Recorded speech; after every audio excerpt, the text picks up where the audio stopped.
Okay, let us continue our progress. 好，让我们继续进行我们的进度。Table 4.1 shows the typical path loss exponents for various propagation environments. 那么表格4.1呢，就秀出了各种不同传播环境的这个路径损失指数。Okay, here is the environment， 这里代表环境 ，and here is the exponent， 这边代表指数。For the free space environment, the exponent is 2。那么自由空间的环境下呢，这个指数是等于2。For the urban area cellular, the exponent is 2.7 to 3.5。那么在这个都会区域的细胞网络的环境下呢，指数是2.7到3.5。For the line of sight urban environment， 那么对于这个视线范围内的都会区的环境呢，指数是2到4。For the non-line of sight urban environment，the exponent is 5 to 20。那么在这个非视距范围内的都会区呢，指数是5到20。For the indoor line of sight environment, the exponent is 1.6 to 1.8。那么在室内视线范围内的环境呢，这个指数是1.6到1.8。For the indoor obstructed environment, the exponent is 4 to 6。那么对于室内有障碍物或者说有阻挡物的环境呢，这个指数是4到6。For the IEEE 802.11n environment, the exponent is 2 before dB and 3.5 after dB。那么在 IEEE 802.11n 的环境下呢，这个在 dB 之前的指数是2在 dB 之后的指数是3.5。Okay, you can see these references. Okay, for example, this is from the reference 61. Okay, if you are interested in this reference, you can read it. 好，那么举例来说呢，我们这边有许多的参考资料。举例来说呢，对于这个都会区的细胞网络，它的参考资料是61。OK，you can click on the hyperlink， 你可以点一下这个连接。如果你对这个 reference 有兴趣的话呢，可以自行阅读。OK，then what is the IEEE 802.11n？ 那么什么是 IEEE 802.11n 呢？Let us look at the handouts， 让我们看到讲义。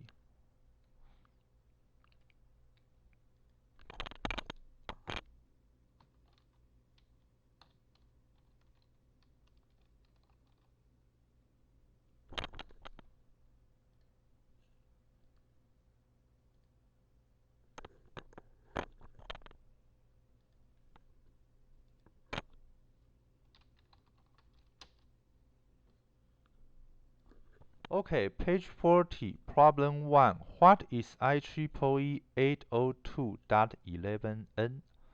好，40页第一个问题，什么是 IEEE 802.11n 呢？Solution 解答 IEEE 802.11n -2009, commonly shortened to 802.11n, is a wireless networking standard that uses multiple antennas to increase data rates。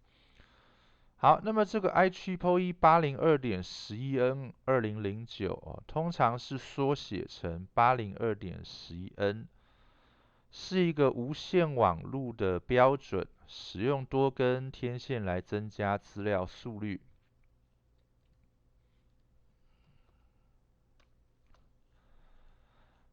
The last entry specifies the exponents used in the official propagation models defined as part of the IEEE 802.11n standard, which is primarily concerned with indoor propagation。那么在刚才这个表格的最后呢，最后一行呢，就指出了，在这个 IEEE 802.11n 这个标准里面，它的一部分是定义了办公室的传输模型，那所使用的指数，那主要呢是关于室内的传播。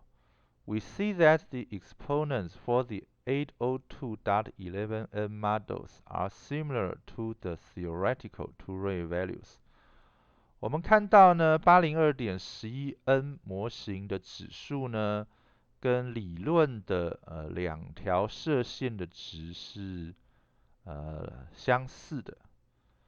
OK，for IEEE 802.11n，the exponent is 2 before dB and 3.5 after dB。那么对于这个 IEEE 802.11n 呢，它的指数是在 dB 之前是等于2，在 dB 之后是等于3.5。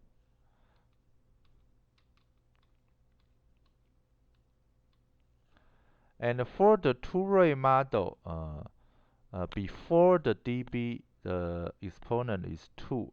After dB, the exponent is 4。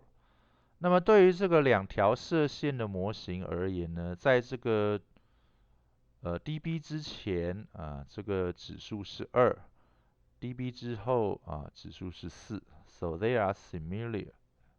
所以呢，它们是相似的。Okay, let us go to section 4.3, impulse response of a multi-path channel。好，接着让我们来到4.3节一个多重路径通道的脉冲响应。This section lays the mathematical foundation for characterizing the details of multi-path behavior。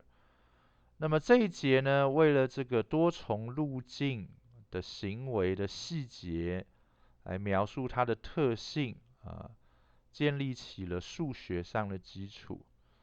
To do this，那么为了做到这一点呢，it is convenient to view a multi-path communications channel as a filter。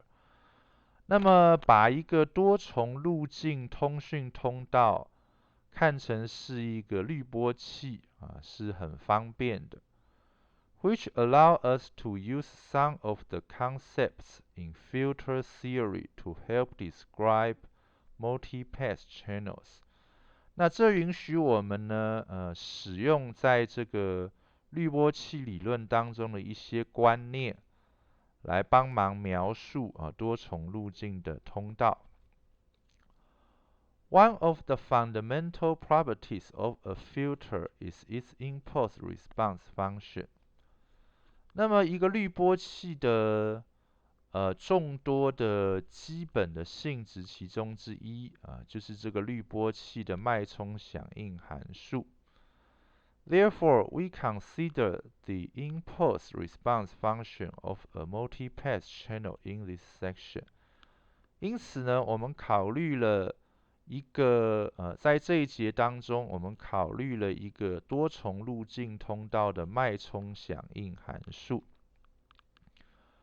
We start by considering a general transmitted signal S of t, which we can write as follows。那么我们一开始呢，考虑一个一般的传送信号 S of t 可以写成下面这个式子。S of t is equal to the real part of U of t times exponential j2 pi fct。那么 s of t 呢等于 u of t 乘以1的 j2 派 fct 次方，然后取实部。Where u of t is the low pass equivalent LPE of the signal， 其中呢这个 u of t 就是信号的低通等效。信号。Okay, you should already learn what is the low pass equivalent in the course of Principles of Communications and Digital Communications, so we do not review it here.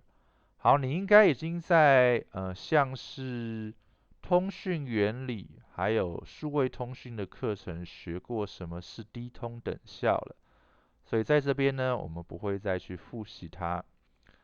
And FC denotes the carrier frequency。那么 FC 呢，就表示载波频率。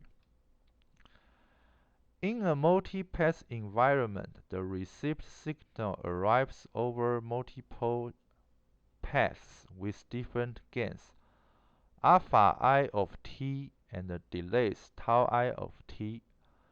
那在一个多重路径的环境当中，所接收到的信号呢，会以多重路径的方式到达。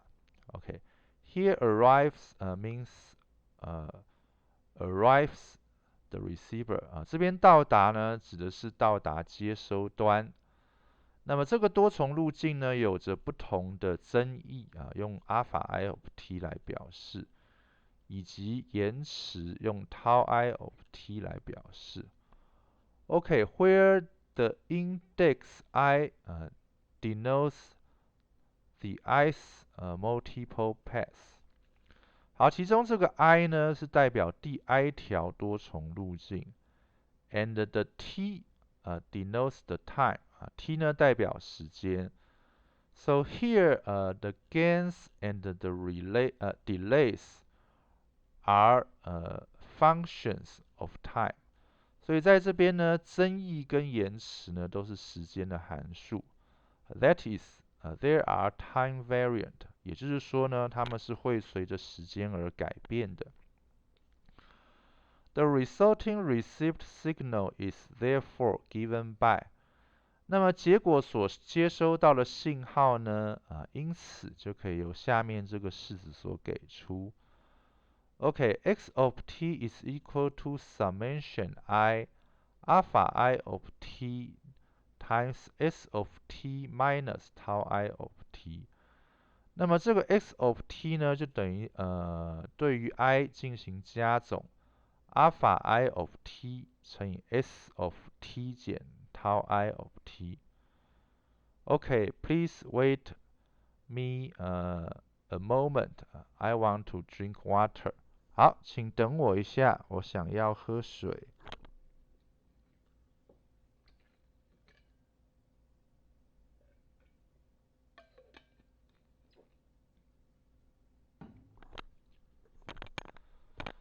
Okay, then we can use the equation 4.8。接着呢，我们可以利用这个4.8式 and substitute s of t into here this equation。好，然后呢，我们可以把这个 s of t 呢带入到这个方程式。OK，here is s of t minus tau I of t， 这边是 s of t 减 tau I of t。So in equation 4.8, all the term t should be replaced by t minus tau I of t。所以呢，在这个4.8式当中呢，所有的 t 都必须换成 t 减 tau I of t。So it's become t minus tau I of t。所以这一项呢变成 t 减掉 tau I of t。And this term also becomes t minus tau I of t。那么这一项呢也会变成这个 t 减掉 tau I of t。And this t should be replaced by t minus tau I of t。那么这个 t 呢，也应该是换成 t 减 tau I of t。Okay, so the equation, this equation is equal to summation I alpha I of t times the real part of u of t minus tau I of t times e to the power of j2 pi f c t minus tau I of t。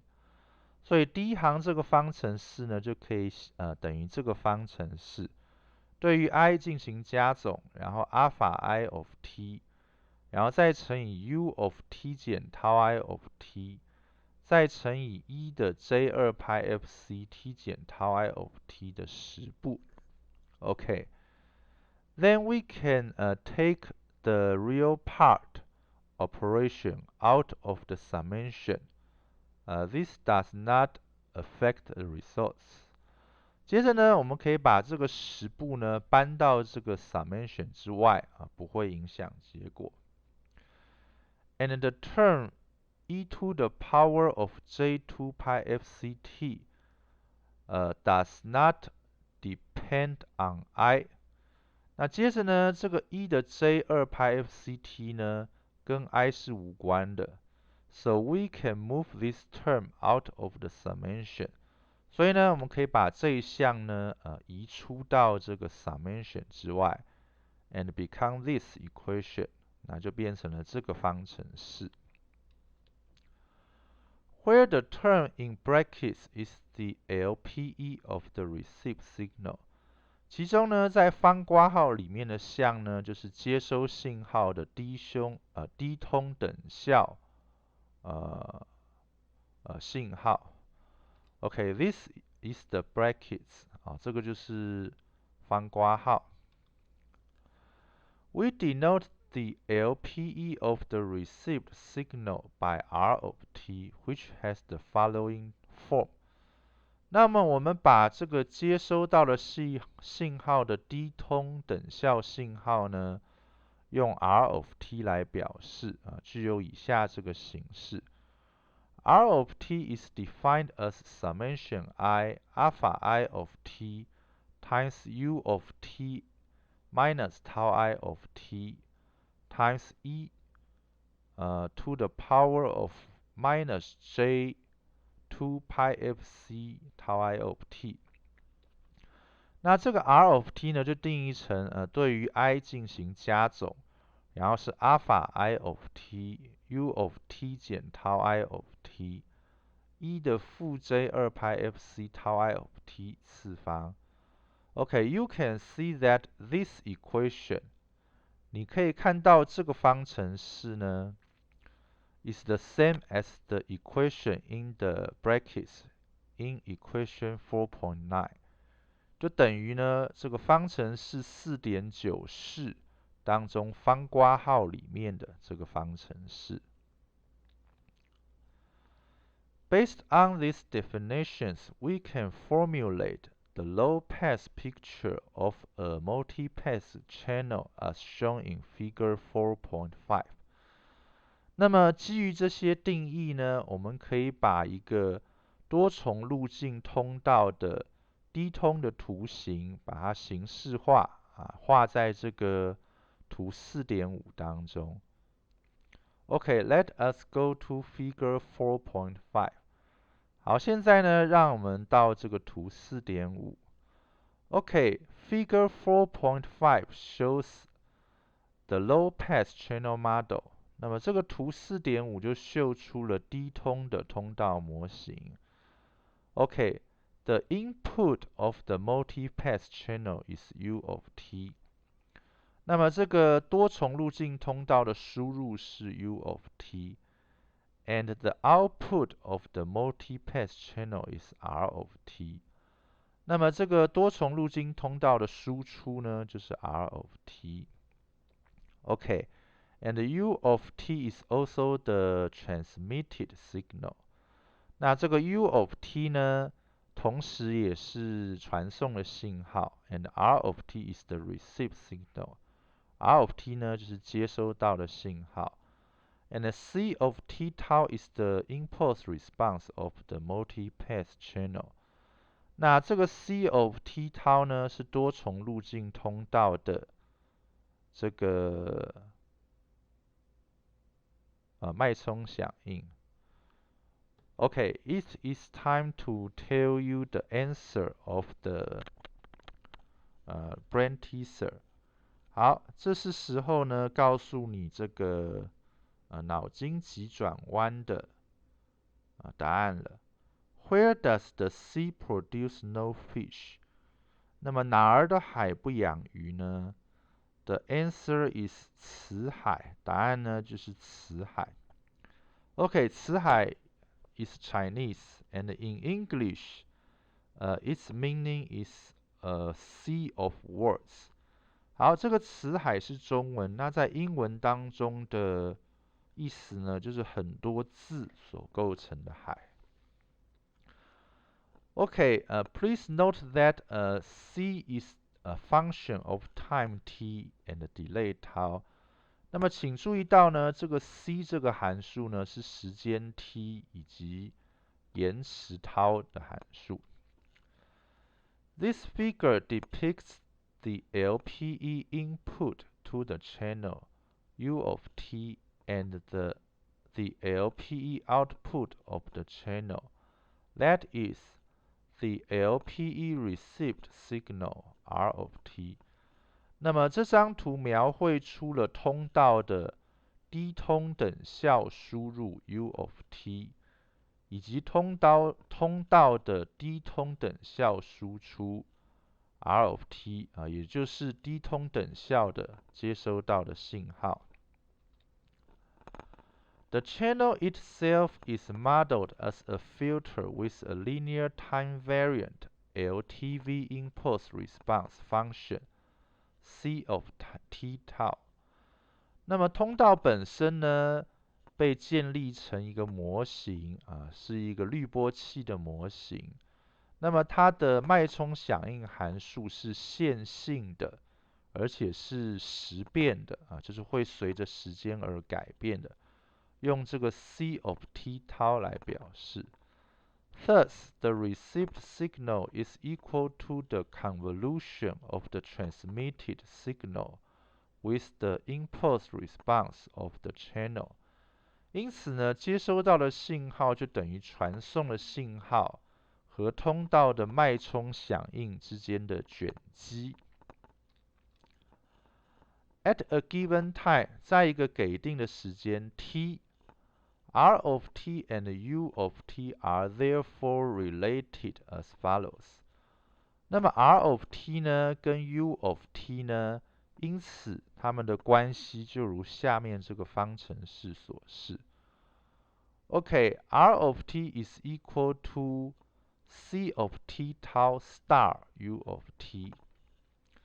那么这个 R of t 呢，就等于 C of t tau， 然后一个星号，然后 U of t。Where star denotes convolution， 那这个星号呢，就表示卷积 ，and is equal to the integration from the negative infinity to infinity C of t tau times U of t minus tau d tau。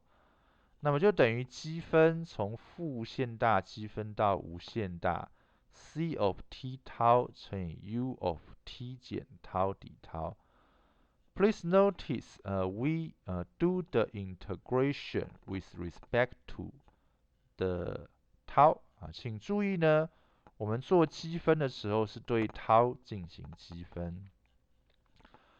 We will find it useful later in the chapter to express the received LPE signal R of t in terms of the Fourier transform of C of t tau and U of t, which we denote by capital C of tf and capital U of f respectively。那么我们会发现呢，在这一章稍后呢，我们把所接收到的低通等效信号 R of t，表示成呢 c of t 涛跟 u of t 的傅立叶转换。那其中呢，我们把这个傅立叶转换呢，用大 C of TF 还有大 U of F 来表示，是很有用的。OK，time is up，see you next time，拜拜。好，时间到了，下次见，再见。